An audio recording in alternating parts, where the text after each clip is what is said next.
we provide you the platform to turn your dreams into reality. Give wings to your aspirations with KR Mangalam University. एक statement आता है और ये statement किसी और की तरफ से नहीं बल्कि खुद हमारे सेना प्रमुख जनरल उपेंद्र द्विवेदी की तरफ से सामने आया। हमने एक ऐसा समय चुना जब सामने जिस पर हम हमला करने वाले हैं वो उस समय नमाज ना पढ़ रहा हो। एक्चुअली हास्यास्पद मुझे इसलिए लगा कि जैसा आपने शुरू में कहा कि इसकी कोई ज़रूरत नहीं,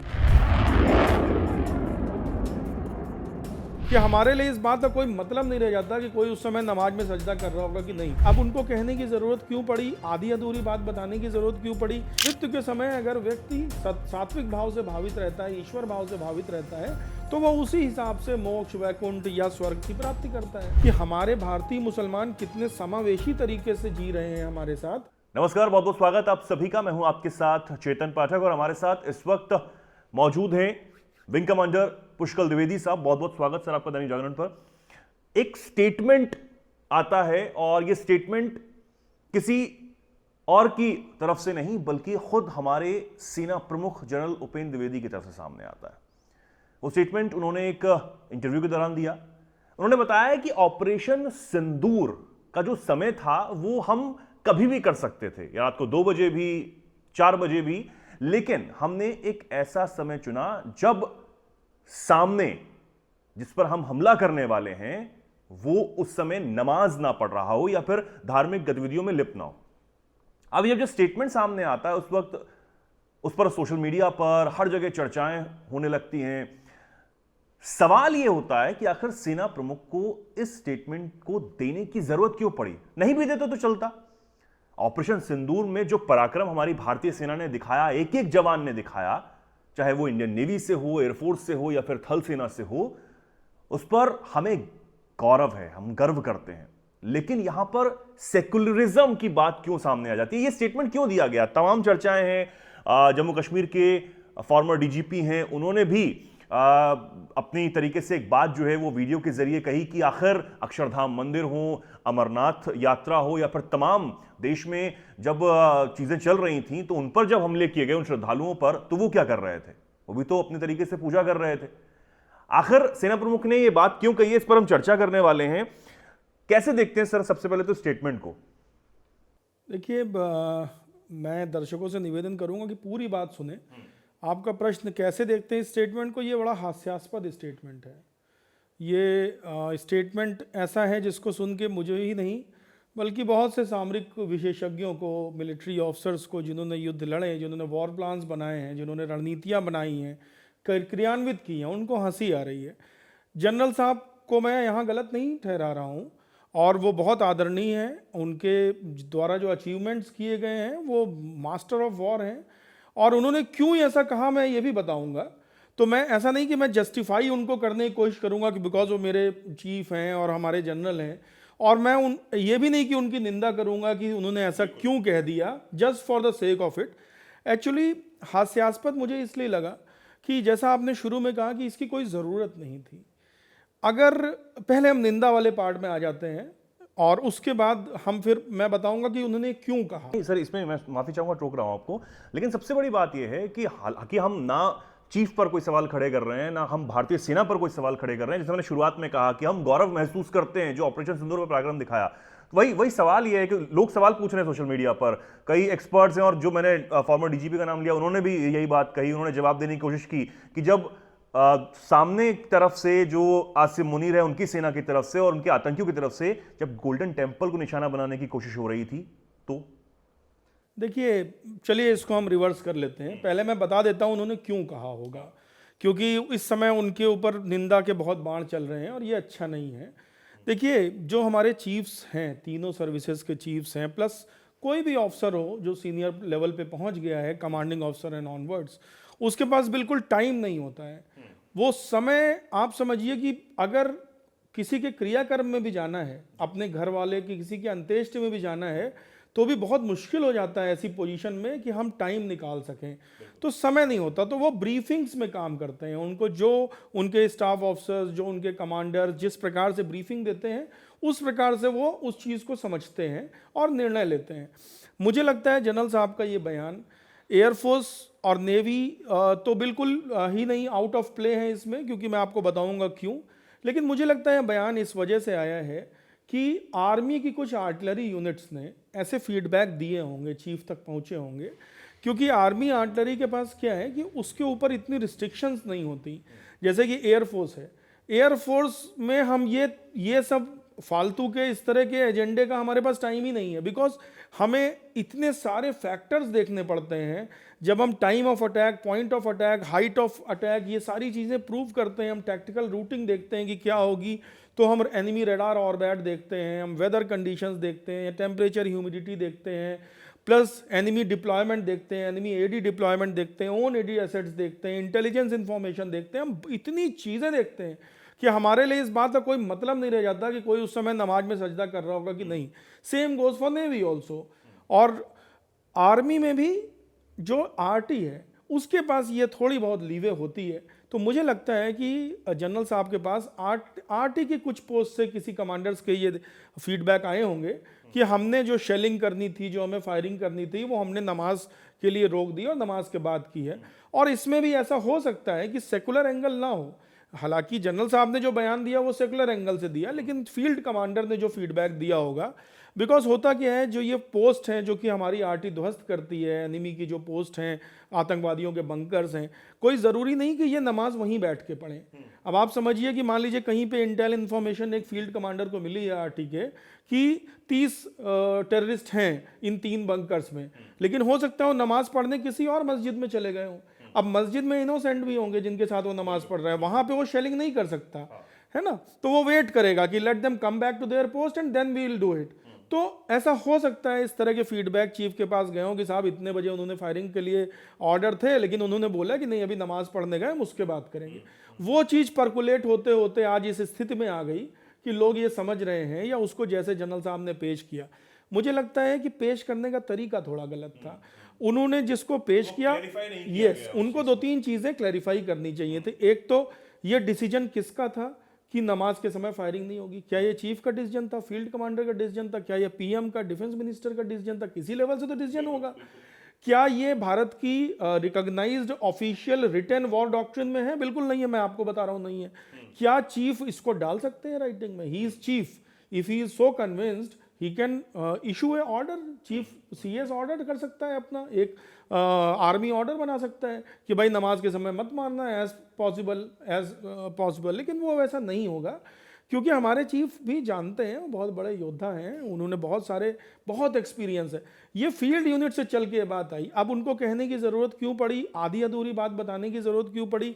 शायद मुझे लगता है कहीं ना कहीं इस पोजीशन में जा कर के एक जो भारत बुद्ध का देश है, जो हमारे प्रधानमंत्री भी कहते हैं, और इसमें चीफ की गलती नहीं है।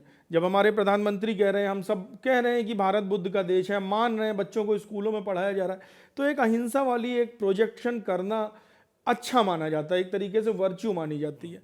प्लस जो जनरल्स होते हैं, जो सीनियर इस तरह के उम्र में भी सीनियर हैं, वो 1-2 पीढ़ियां पहले के लोग हैं। अभी उन्हें पता नहीं है कि किस प्रकार भारत के सोचने की दिशा बदल चुकी है। शायद यही बयान उन्होंने 1990 में दिया होता या 1985 में दिया होता तो उनका स्वागत, अभिनंदन हो रहा होता। लेकिन अब भारतीयों के बदलने की, सोचने की दिशा बदल चुकी है, भारतीयों का शत्रुबोध बदल चुका है। तो उन्होंने इस वजह से किया, मुझे लगता है कि ये एक तरीके से मिस इन्फॉर्मेशन उनके पास आई कहीं से, और उन्होंने सोचा कि ये इस वजह से है कि नमाज पढ़ते समय मत मारो, और उन्होंने ये बात बोली। उन्होंने ये बोला कि सबका मालिक एक।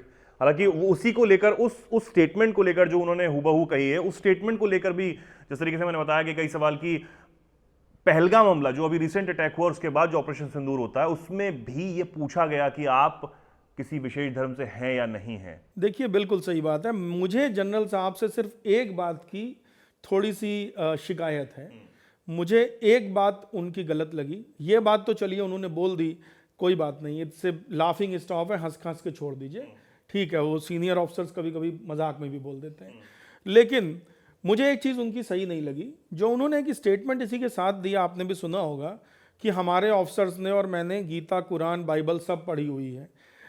मुझे लगता है चीफ साहब ने न तो गीता पढ़ी है, न कुरान पढ़ी है, न बाइबल पढ़ा है। मैं कारण बताता हूँ इसका कि कुरान में तो कुरान और हदीस जो है, उसमें हदीस में एक हदीस आती है जिसका नाम है सुन्ना अबू हसन, और 3116 उसका नंबर है। उसमें ये क्लियरली बताया गया है कि कोई भी अगर मुसलमान अगर नमाज पढ़ते समय या अगर कलमा पढ़ते समय या इला इल्लल्लाह पढ़ते समय अगर मारा जाता है तो वो सीधे जन्नत में जाता है। यानी मज़हब बता रहा है कि ये जन्नत में जाएंगे अगर मरते समय इन्होंने ऐसा कलमा पढ़ा तो। वैसी ही बात बाइबल में आती है। ल्यूक के अंदर एक स्टोरी आती है कि जब ईसा मसीह जी को टांग दिया गया था सलीब में, तो 2 चोरों को भी साथ में टांगा गया था उनके। तो उनमें से एक चोर ने मरते समय ईसा मसीह से बोला था कि तुम मेरा ध्यान जरूर रखना, तुम मुझे प्रोटेक्ट करना। तो वो उसी समय स्वर्ग में चला गया। यानी कि बाइबल भी ये मानती है कि मरते समय जिस भाव से भावित रहता है। और भगवत गीता अध्याय 8 श्लोक 5, 6, 7 और मतलब हिंदू धर्म के तो मैं आपको 1000 उदाहरण दे सकता हूँ। ईशावास्योपनिषद में है, कठोपनिषद में, बृहदारण्यक में, हर जगह है कि मृत्यु के समय अगर व्यक्ति सात्विक भाव से भावित रहता है, ईश्वर भाव से भावित रहता है, तो वह उसी हिसाब से मोक्ष, वैकुंठ या स्वर्ग की प्राप्ति करता है। तो ये तो ज्यादा बेहतर है कि नमाज पढ़ते समय मारते, या मान लीजिए किसी हिंदू को मारना है तो बेहतर है कि जब वो प्रे भगवान की करे तब वो मरे, उसके लिए बेहतर है। दूसरी बात ये, अगर उनको ये पता होता, अगर उन्होंने गीता, कुरान और बाइबल पढ़ी होती, तो वो ऐसा ना कहते कि नमाज के बाद मारेंगे। तब वो कहते कि नमाज पढ़ते समय हमने मार दिया जिससे कि उनको जन्नत मिल जाए। काम तो उन्होंने खराब किए हैं, लेकिन चूंकि वो अल्लाह की इबादत में थे तो उनको जन्नत मिल जाए। दूसरी बात ये कि क्या आप आतंकवादी को मारना इतना बुरा काम समझते हैं कि आप एक गिल्ट में है कि नहीं नहीं वो नमाज पढ़ रहा है इस समय हम नहीं मारेंगे। यानी कि आप ये समझ रहे हैं कि हम गलत कर रहे थे। ऑप सिंदूर के समय हम जब मार रहे थे दुश्मनों को, आतंकियों को, तो क्या हम गलत काम कर रहे थे जो हमको अल्लाह से या भगवान से डर हो? हमको कोई डर नहीं है। तो हम तो उनको वहां मारेंगे ना जहां पर मारना हमारे लिए सबसे ज्यादा टैक्टिकली सुगम होगा। एयरफोर्स हो गई, आर्मी हो गई, नेवी हो गई, हम लड़ाइयां ऐसे नहीं लड़ते कि हम ये सोचे कि वो हाथ जोड़े है या नमाज पढ़ रहा है। अब इस और शायद हमें ये भी ध्यान में रखना चाहिए कि आसिम मुनीर ने क्या स्टेटमेंट दिया था कि पाकिस्तान कैसे बना है। नहीं, वो सही स्टेटमेंट है। आसिम, मैं आपको एक चीज बताऊं, मैं सबके सामने बोलता हूं, मुझे गालियां भी दे सकते हैं आपके दर्शक, लेकिन एक चीज मुसलमानों की बहुत अच्छी लगती है कि वो अपने दीन के बारे में कभी गलत नहीं बोलते, दीन के बारे में गलत नहीं सुनते, और वो अपनी जनरेशन्स को कभी भ्रमित नहीं करते हैं। आसिम मुनीर ने जो बात बोली 100% सच बोली। ऐसा सच बोलने का साहस नहीं है हमारे लोगों में। हमारे लोग सच जानते भी नहीं है और जानते हैं तो बोलते नहीं है। 2 नेशन थ्योरी की जो बात की वो बिल्कुल सही की, उसी वजह से तो भारत बटा था। और बिल्कुल सत्य बात है, एक अगर आप कुरानिक कंसेप्ट में जाएं तो काफिरों के साथ लड़ाई जंगे बदर से शुरू हो चुकी थी। यानी काफिर के साथ नहीं रह सकते, ये है कंसेप्ट में। तो वो अगर बोल रहा है गलत नहीं कह रहा। ये बात अलग है कि हमारे भारतीय मुसलमान कितने समावेशी तरीके से जी रहे हैं हमारे साथ। ये एक उदाहरण है पूरी दुनिया के लिए, एक अच्छा उदाहरण है कि हम भारत में रहने वाले हिंदू मुस्लिम, हम इन चीज़ों को नहीं मानते हैं जिससे हमारे पड़ोसी के साथ नुकसान हो, चाहे वो हिंदू हो चाहे मुस्लिम हो। काफिर के कंसेप्ट को नहीं मानते हैं हम, वरना अगर मानते होते भारतीय मुसलमान काफिर के कंसेप्ट को तो काफिर क्या नौकरी नहीं करते, काफिर से दोस्ती नहीं करते। लेकिन हमारे आपके सबके हम देखते हैं हिंदू मुसलमान सब साथ काम करते हैं। तो ये एक अलग बात है कि हमारे यहाँ एक ब्यूटीफुली हम उसको निभा रहे हैं। उसके भी बहुत सारे रीजंस हैं, लेकिन ये बात आसिम मुनीर की एकदम सच है कि 2 नेशन थ्योरी थी। ये बात जनरल द्विवेदी साहब की एकदम गलत है कि नमाज पढ़ते समय हमने नहीं मारा एज ए डॉक्ट्रिन। वो मैं कह रहा हूँ फिर से कि एक आध यूनिट ने ऐसा किया होगा किसी कारण से, मुझे नहीं पता कारण क्या, लेकिन ऐसा नहीं है कि हमारी वॉर डॉक्ट्रिन कहीं से भी किसी भी तरीके से इन चीज़ों को प्रश्रय देती हो। अगर मुझे आज मैं इंडियन एयरफोर्स के बारे में बता सकता हूँ, और क्योंकि मैंने बहुत सारे वॉर प्लान्स बनाए हैं, टॉप लेवल तक प्लानिंग में रहा हूँ, मैं एग्जीक्यूशन में रहा हूँ। अगर कहीं पर भी अगर 300 टेररिस्ट अगर हमको पता चले कि हाँ 300 टेररिस्ट एक साथ इस समय मस्जिद में इकट्ठे हो रहे हैं, तो भारतीय वायुसेना उस मस्जिद को बॉम्ब करके खत्म कर देगी उनको। इसमें कोई दो राय नहीं है जी। नहीं, ठीक है। हालांकि मैं दोबारा से यही कह रहा हूं कि हमारा कोई मकसद जनरल द्विवेदी साहब पर, उनके हमारी भारतीय सेना पर सवाल खड़े करना नहीं है, लेकिन जिस तरीके के स्टेटमेंट उनका आया और उस पर जो सवाल खड़े हो रहे हैं, सोशल मीडिया पर लोग उनसे सवाल कर रहे हैं कि आखिर इस स्टेटमेंट को अब देने की जरूरत क्या थी। हमने जो ऑपरेशन किया वो बहुत जरूरी था, और सामने हमने जिन्हें मार गिराया वो हमारे दुश्मन थे, वो इंसानियत के दुश्मन थे, हमने उन्हें मार गिराया। और हाफिज सईद जिसका पूरा परिवार, जिसने कहा कि मेरे परिवार के 10 लोग मारे गए, बहुत बुरी तरह मारे गए, और 10 मिनट पहले बताया जाता है कि वो निकल गया था उस जगह से, वो भी मारा जाता तो शायद और अच्छा होता। लेकिन आने वाला समय शायद ऐसा हो कि हमारी भारतीय सेना उसे भी जहन्नुम तक पहुंचाए। हालांकि आखिरी बात मैं कहना चाहूंगा, ये हैविंग सेड ऑल दिस, ये पूरे डिस्कशन और उसके बाद एक बात मैं दर्शकों से अवश्य कहना चाहूँगा कि जनरल द्विवेदी जैसे कैलिबर का नेता, मतलब मिलिट्री लीडर नेतृत्व जो करता है, फौज के इस बड़े अधिकारी जो बोल रहे हैं और जो कर रहे हैं, दोनों में बहुत अंतर होता है। ठीक है, तो इस बात को लिटरली ना लें कि जनरल द्विवेदी सेकुलर हैं, वो बिल्कुल सेकुलर नहीं है। उन्होंने अपने हाथ से टेररिस्ट मारे हैं, और इस बात का सिर्फ रीज़न छोटा मोटा कुछ हो सकता है, लाइटली कमेंट की तरह इसको लें, कोई क्वेश्चन ना उठाएं हमारी फौज के ऑपरेशंस में, क्योंकि हम मंदिर मस्जिद हम कुछ नहीं देखते। अगर दुश्मन है भारत का, अगर वो सनातन संस्कृति सभ्यता धर्म से जो परंपरा से हमारा जो राष्ट्र की अवधारणा चली आ रही है उसका दुश्मन है, भारत के संघ का दुश्मन है, हमारी सोवरेंटी का दुश्मन है, तो हमारी फौज उसे मारने में कोई कोताही नहीं। बिल्कुल, इंसानियत के दुश्मन को तो जहां तक पहुंचाना चाहिए वो हमारी भारतीय सेना पूरे पराक्रम के साथ करती है। ठीक है, अब आप इसे कैसे देखते हैं, आप जरूर अपनी राय को कमेंट सेक्शन में लिखिएगा, और ऐसे ही जुड़े रहिए दैनिक जागरण के साथ। नमस्कार।